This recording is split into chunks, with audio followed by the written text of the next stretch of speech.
Ces films sont complètement fous. C'est magnifiquement anti-réaliste.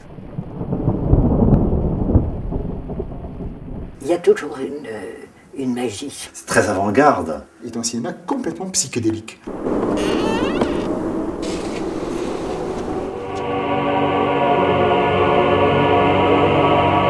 Il y a un problème, c'est que Jean Rollin ne dirige pas ses acteurs. Mais c'est-à-dire, il déteste les comédiens. Le presbytère n'a rien perdu de son charme. Ni le jardin de son éclat. Enfin, je dirais que c'est presque le successeur de toute l'époque surréaliste. Il va jusqu'aux limites du cinéma.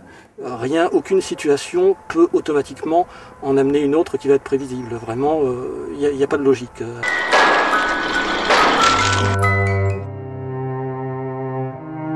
ça s'appelle l'itinéraire marin de Jean Rollin avec Marguerite Duras. J'avais rencontré Duras quand j'allais voir mon père répéter. Il n'y a pas de film, il n'y a plus de traces.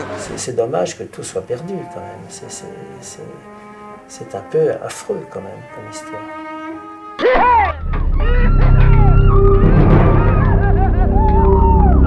On était parfois poursuivis par des paysans dans les tombes des cimetières bretons. Il dit, je te laisse faire ce que tu veux, mais tu me mets des femmes nues de temps en temps.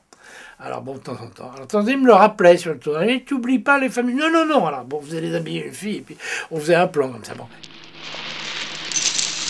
Je crois qu'on pourrait presque dire, quand on voit quelques images d'un film de Jean Rollin, on reconnaît sa patte, quoi. Alors, le film s'est trouvé faire 1h30, mais le problème, c'est que personne n'y comprenait rien.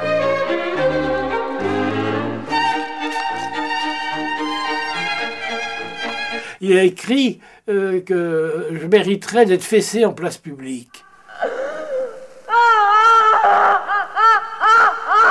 Je ne sais pas pourquoi, mais je suis en quelque sorte maudit parce que la critique m'a toujours traîné dans la boue jusqu'à récemment.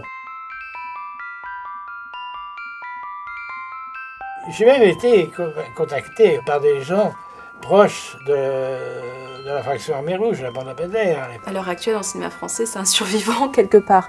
Il ne sait faire que son cinéma à lui.